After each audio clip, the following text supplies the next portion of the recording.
네 번째 주일입니다. 이 사순절 기간 십자가의 사랑과 부활의 소망으로 우리의 모든 모습들이 새로워지게 하시고, 특별히 오늘 거룩한 주일 들려지는 말씀 앞에 내 자신을 내려놓고 말씀의 이끌림을 받는 믿음의 성도들 다 될 수 있도록 주여 함께하여 주시옵소서. 예수님 이름으로 기도하옵나이다. 아멘. 할렐루야. 우리 옆에 분 바라보면서 이렇게 한번 축복하겠습니다. 하나님이 당신과 함께 하십니다. 한 번 더 고백할까요? 하나님이 당신께 승리를 주십니다. 성경의 배경이 되고 있는 이스라엘은 참으로 아픈 역사를 가지고 있는 나라입니다. 아프리카와 유럽을 연결하는 지리적인 상황으로 인해서 끊임없는 외세의 침략과 공격을 받아야 했습니다.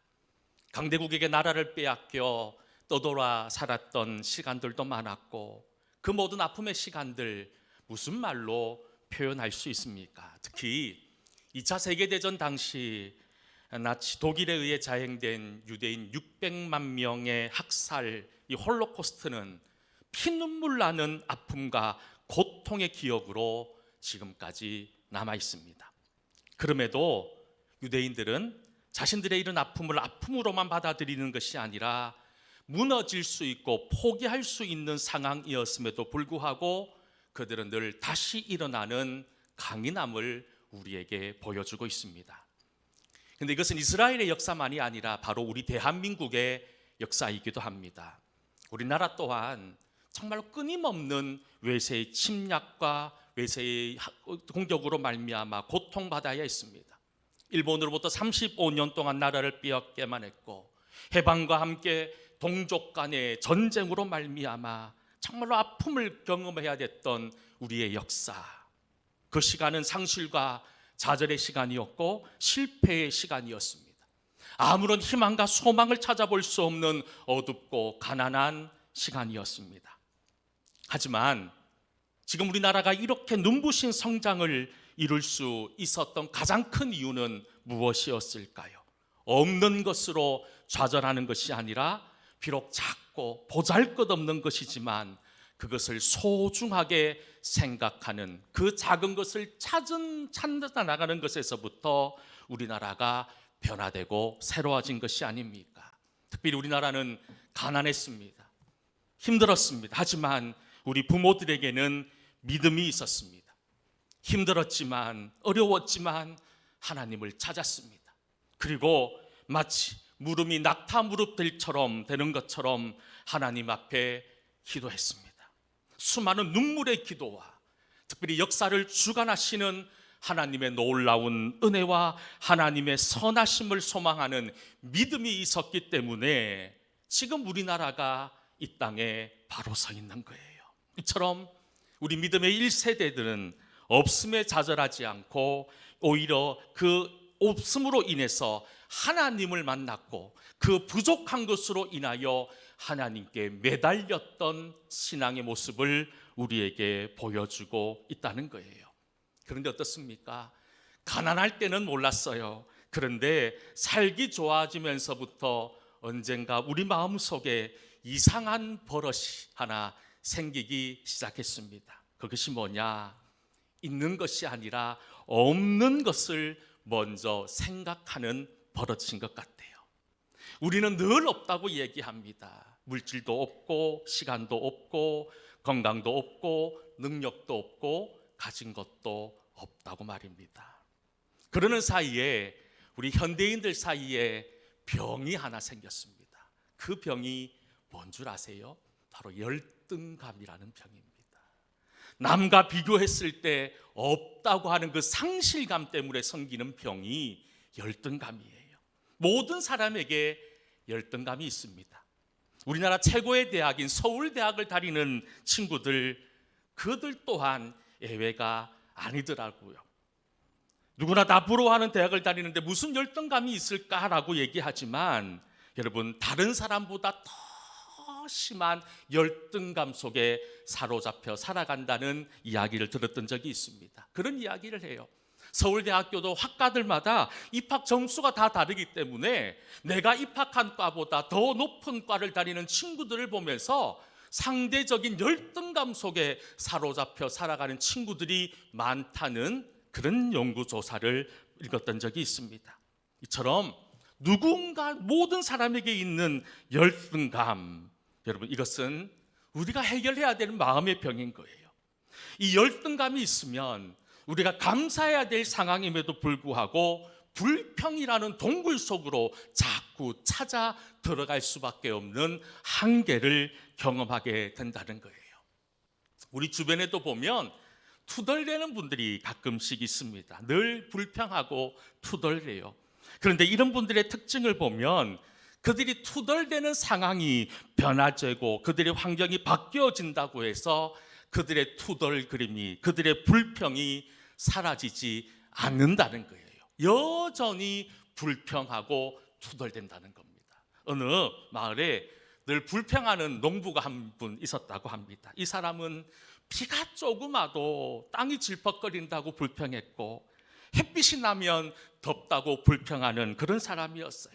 그러다 보니 사람들이 그와 함께 하기를 원하지 않았습니다. 늘 피해 다녔지요. 그러던 중 그 마을에 유례없는 풍년이 찾아왔다는 거예요. 모든 사람들이 기뻐서 축제를 열었는데 이 사람은 여전히 불평하고 투덜거린다는 겁니다. 그 불평과 투덜의 이유가 두 가지였다고 합니다. 축제 소리가 너무 시끄러웠다는 것이고, 두 번째는 뭐냐 하면 이렇게 많이 거둬들인 곡식을 모아놓을 창고가 없다는 것으로 투덜대고 불평했다는 거예요. 여러분, 이런 농부의 모습이 저의 모습이더라고요. 이런 농부의 모습이 저의 모습을 그대로 보여주고 있다는 것을 보면서 여러분, 큰 하나님 앞에 주님, 저는 정말 죽을 수밖에 없는 죄인입니다라는 것을 깨달았어요. 우리는 참 많은 것을 가지고 있잖아요. 많은 것을 누리고 있지만 나에게 있는 것에 대한 감사가 아니라 나에게 없는 것에 대한 불평 그리고 원망으로 살아갈 때가 얼마나 많습니까? 출애굽에 성공한 이스라엘 백성들을 보십시오. 하나님의 놀라운 은혜로 출애굽에 성공했지만 그들은 매 순간순간마다 불평했어요. 홍해 앞에서도 불평했고, 마실 물이 없어서 불평했고, 먹을 음식이 없어서 하나님 앞에 불평했던 사람들이었습니다. 우리가 잘 알고 있는 유명한 책 중에 어거스틴이 쓴 하나님의 도성이라고 하는 책이 있습니다. 그 하나님의 도성이라고 하는 책에 보면 이런 한 구절의 문장이 나옵니다. 우리 같이 한번 이 말씀 한번 읽어보도록 하겠습니다. 모든 사람이 무슨 고난을 당하느냐는 중요하지 않다.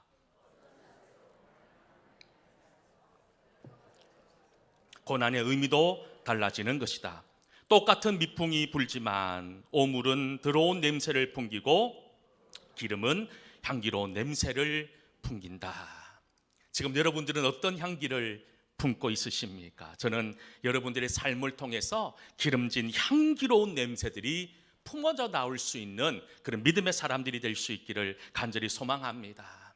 그렇습니다. 성도는 없는 것이 아니라 나에게 있는 것을 먼저 찾을 수 있는 사람이어야 한다는 거예요. 자꾸 없는 것만 생각하는 사람은 하나님에게 온전히 다가갈 수 없다는 거예요. 이런 사람들, 만약 나에게 지금 없는 것이 나에게 새롭게 생겼다고 하더라도 하나님에게 나아갈 수 없어요. 끊임없이 못할 이유만을 찾다 보면 평생 우리는 아무것도 할 수 없는 인생이 되고 말 것입니다. 우리가 잘 알고 있는 시편 121편 1절과 2절 이렇게 말씀합니다. 말씀해 보면 내가 산을 향하여 눈을 들리라. 나의 도움이 어디서 올까? 나의 도움은 천지를 지으신 여호와에게서로다라고 다윗은 고백하고 있는 거예요. 그는 부족한 사람이었어요. 그는 죄인이었어요. 그런데 그의 눈이 누구를 향했다고 얘기합니까? 그의 도움이 누구에게 있다고 고백합니까? 바로 천지를 지으신 하나님에게 있다라고 다윗은 오늘 우리를 향해 고백하고 있지 않습니까? 사순절 특별 새벽 기도를 하면서 우리가 오늘 이 출애굽기 말씀을 마지막으로 읽었는데 그 출애굽기의 말씀을 보면 하나님께서 모세를 부르시는 이야기가 기록이 되어져 있어요. 하나님께서 모세가 80세가 되었을 때 불렀어요. 그 부름의 이유는 분명합니다. 400년이 넘는 시간 동안 애굽에서 노예로 살았던 이스라엘 백성들을 출애굽시켜서 하나님의 약속의 땅 가나안 땅으로 이끌어내라는 하나님의 명령, 그 명령을 위해서 모세를 불렀던 거예요. 그런데 모세가 하나님의 이 부름 앞에 뭐라고 이야기하는 줄 아십니까? 출애굽기 3장 11절 말씀에 보면 모세가 이렇게 얘기합니다. 같이 한번 읽어볼까요? 모세가 하나님께 아뢰되 내가 누구이기에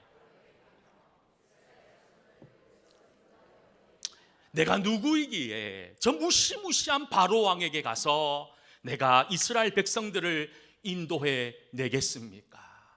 무서웠던 거예요. 이 두려움은 하나님의 요청 앞에 무려 5번이나 못하겠다고 두 손 드는 그런 모세의 연약함으로 이어지게 된다는 거예요. 모세는 끊임없이 못하는 이유를 찾았습니다. 하나님께 핑계를 댑니다. 심지어 무슨 핑계까지 된 줄 아십니까? 하나님, 저는 입이 둔하여 말을 못합니다. 저는 입이 둔해서 바로 앞에 섰을 때 벙어리처럼 아무 말도 못하고 서 있을 것 같습니다. 끊임없이 못하는 이유를 찾습니다. 모세가 왜 그런 줄 아십니까? 자기에게 없는 것만 벗기 때문인 거예요. 자기에게 있는 것이 아니라 자기에게 없는 것, 말 못하는 것, 자기에게 능력이 없다는 스스로의 어떤 그런 교만한 마음들, 그것이 그의 발복을 잡아서 아무것도 하지 못하는 사람으로 만들어 버렸던 거예요. 이런 모세를 향해 하나님 뭐라고 말씀하신 줄 아십니까? 저는 이 말씀이 사실 이해가 되질 않습니다. 모세가 하나님 능력 없다고 얘기할 때 능력 주겠다고 말씀하시면 되었을 것이고 그냥 부족한 것을 채워주시면 됐었을 텐데, 출애굽기 4장 1절과 2절 말씀에 보면 하나님이 이렇게 말씀하는 거예요. 이런 이야기를 기록합니다. 같이 한번 읽어보겠습니다. 모세가 대답하여 이르되 그러나 그들이 나를 믿지 아니하며 내 말을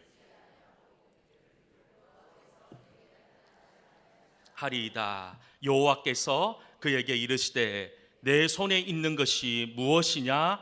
그가 이르되 지팡이니이다. 지금 하나님이 모세에게 묻습니다. 모르겠고 내가 부족한 것, 네가 못하겠다는 거 모르겠고 지금 내 손에 들려있는 게 뭐냐는 거예요. 모세에게 묻습니다. 내 손에 들려있는 것이 뭐냐? 그러니 모세가 평생 의지했던 지팡이 아닙니까? 이 지팡이는 미디안에 목자로 있을 때 양을 치던 지팡이였어요. 초라한 지팡이, 그냥 부러질 수 있는 그런 작은 보잘것없는 볼품없는 지팡이였는데 하나님이 내 손에 뭐가 있냐고 물어보는 거예요. 지팡이가 있다는 거예요. 근데 여러분, 하나님께서 그 손에 들려있는 지팡이, 그것을 통해서 어떤 역사들을 이끌어냅니까? 지팡이를 던지니 그 지팡이가 뱀으로 변합니다. 그 지팡이를 높이더니 여러분, 애굽에 10가지 재앙이 내립니다. 그 지팡이를 높이더니 홍해가 갈라지는 기적이 일어납니다. 그뿐만 아니라 광야에서 물이 없다고 아우성치고 불평하는 이스라엘 백성들을 향해 그 지팡이로 반석을 치니 그 반석에서 물이 콸콸콸 흘러넘치는 놀라운 기적이 일어났다는 것이 출애굽기의 이야기 아닙니까? 하나님 모세를 사용할 때 모세에게 없는 것이 아니라 비록 보잘것없는 지팡이였음에도 불구하고 그 있는 것을 통하여 하나님의 놀라운 기적을 만들어 나가셨다는 거예요. 지팡이가 기적이 있었던 게 아니잖아요. 지팡이에 뭐 대단한 효염이 있어서 이런 위대한 능력을 드러낸 것이 아니라, 여러분, 그 지팡이를 누가 사용하느냐에 따라서 그냥 평범한 목자의 지팡이도 될 수 있지만 그것이 하나님의 도구로 사용되어질 때 이스라엘 백성들을 이끌어내는 위대한 기적의 도구로 사용되더라는 겁니다. 수요 예배 시간을 통해서 우리가 사사기 말씀을 계속 묵상하고 있습니다. 사사기는요, 이스라엘의 12명의 사사들에 대한 이야기를 우리에게 기록하고 있습니다.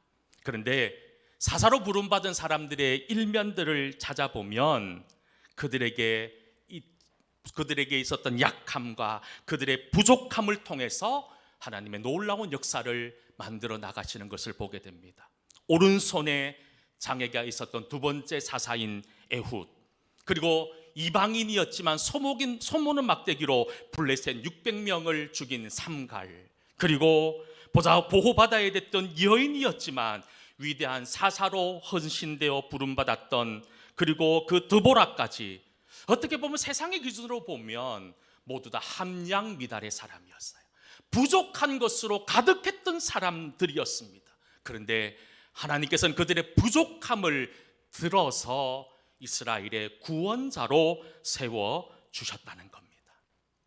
오늘 우리가 함께 읽은 사도행전 3장 말씀도 마찬가지입니다. 오늘 사도행전 3장 말씀은 사도 베드로와 요한이 예수 그리스도의 이름으로 안전뱅이를 일으킨 놀라운 기적을 우리에게 소개하고 있습니다. 예수님께서 부활하시고 승천하신 후 제자들이 오순절 마가의 다락방에 모여 기도할 때 성령이 그들에게 임합니다. 그들은 하나님의 능력을 받았고 이제 주의 복음을 전하기 시작합니다. 주님을 전하니까 수많은 사람들이 회개하고 돌아오는 역사가 일어났고 예루살렘 교회가 세워졌고 복음이 점점점 퍼져나가기 시작합니다. 하지만 여전히 교회와 성도들은 가난했습니다. 세상으로부터 인정받지 못하는 함량 미달의 사람들에 불과했다는 거예요. 하지만 오늘 말씀을 보십시오. 베드로와 요한은 자기에게 없는 것, 그 없는 것이 아니라 자신에게 있는 예수 그리스도의 이름으로 40년 동안 안전뱅이로 아무것도 하지 못한 채 죽어가는 한 영혼을 일으키는 놀라운 기적을 행했다는 거예요. 사도행전 3장 6절에 뭐라고 기록됩니까? 말씀해 보면 베드로가 이르되 은과 금은 내게 없거니와 내게 있는 이것을 내게 주노니 나사렛 예수 그리스도의 이름으로 일어나 걸어라 하고, 참 뭐라고 고백합니까? 나에게는 없다는 거예요. 뭐가 없습니까? 내게는 은과 금이 없다는 거예요. 여러분, 이 세상에 가장 큰 화두가 무엇입니까? 은과 금입니다. 세상의 시선은 온통 물질에 머물러 있습니다. 왜냐하면 은과 금이 있으면 그것이 권력이 되고 그것이 능력이 된다고 믿기 때문입니다. 그래서 지금도 수많은 사람들, 믿음의 사람들도 예외가 아니지만 수많은 사람들이 어떻게든 금을 얻기 위해 온 에너지를 집중하고 있다는 거예요. 오늘 본문에 나오는 40년 동안 안전뱅이로 있었던 이 사람도 마찬가지입니다. 그는 성전에 수십 년 동안 나와 구걸했습니다. 구걸의 이유가 무엇입니까? 어떻게든 돈 많은 부자나 많이 가진 사람들의 그런 어떤 그런 동정심을 유발해서 나도 이 은금을 좀 더 누리고 싶은, 큰 돈은 아니지만 내가 하루 먹고 살 수 있을 은금을 얻고 싶은 소망으로 40년째 이 성전 입구에 나와 있었다는 겁니다. 그런데 이상합니다. 수십 년 동안 은금을 가진 수많은 사람들이 그의 앞을 지나갔지만, 그리고 수많은 사람들이 동정심으로 그에게 은과 금을 던져줬지만 그에게 있었던 근본적인 인생의 문제가 해결되어지지 않았다는 겁니다. 베드로와 요한 없었습니다. 은과 금이 없었습니다. 하지만 베드로와 요한은 세상 사람들이 가지지 못한 한 가지가 있었습니다. 그것이 뭐냐? 바로 예수 그리스도였다는 거예요. 베드로와 요한이 안전뱅이에게 나에게는 은과 금은 없지만 나에게 있는 예수 그리스도의 이름으로 일어나 걸어라 하니 그 안전뱅이가 일어나는 놀라운 기적이 일어났잖아요. 여러분, 특별히 오늘 본문 사도행전 3장 7절 말씀에 보면 그 안전뱅이를 일으키는 베드로의 모습을 이렇게 묘사하고 있습니다. 3장 7절 말씀 함께 읽어보겠습니다. 오른손을, 아멘. 여러분, 베드로는 말만 한 사람이 아니었어요. 그냥 내게 은과 금은 없지만 내게 있는 예수 그리스도의 이름으로 일어나 걸어라, 그냥 말만 하고 떠난 사람이 아니었다는 거예요. 그의 손을 잡고 그는 그를 일으켜 세웠다는 거예요. 여러분, 베드로의 손은 어떤 손입니까? 베드로는 어떤 사람입니까? 평생 어부로 살았던 사람이었어요. 그물을 바다에 내리고 또 무거운 그물을 걷어 올리는, 어떻게 보면 당기는 힘, 끌어당기는 힘이 누구보다도 강한 사람이었어요. 만약 베드로가 힘껏 당기면 그렇게 수십 년 동안 앉아 있었던 그 사람은 앞으로 수그러질 수밖에 없는, 처박힐 수밖에 없는 그런 상황이었어요. 그럼에도 베드로는 그 사람이 일어날 줄 믿고 그를 힘을 다해 일으켜 세웠다는 거예요. 이게 베드로의 믿음입니다. 베드로에게 어떤 믿음이 있었습니까? 주님께서, 예수 그리스도께서 이 사람의 아픔의 문제를, 이 사람의 문제를 세워주시고 풀어주실 것이라고 하는 분명한 믿음이 그에게 있었다는 거예요. 여러분, 지금 여러분들에게는 베드로와 같은 믿음이 있으십니까? 우리 주변을 찾아보면 40년 동안 안진뱅이로 살았던 사람들처럼 고통과 절망과 열등감과 눈물로 가득한 사람들로 넘쳐나지 않습니까? 그들의 마음에는 미움과 분노와 그렇게 용서하지 못하는 그런 상처들로 가득합니다. 그들의 영혼은 메말라 쩍쩍 갈라져 있습니다. 그들은 마치 은과 금이 있으면 이 모든 인생의 문제가 해결될 것처럼 믿으며 허상을 쫓아 지금도 살아가고 있지 않습니까? 그렇다면 지금 우리가 그들에게 줄 수 있는 것이 무엇입니까? 그들에게 필요한 것은 은과 금이 아니라 바로 예수 그리스도의 이름이라는 거예요. 그들에게 예수님의 이름이 들어가야지만 그들이 일어나고 세워지는 기적이 일어난다는 겁니다. 오늘 말씀을 보십시오. 예수의 이름으로 걷게 된 사람의 이후의 모습을 이렇게 얘기합니다. 오늘 본문 7절과 8절 말씀 같이 한번 읽어봅시다. 오른손을 잡아 일으키니 발과 발목이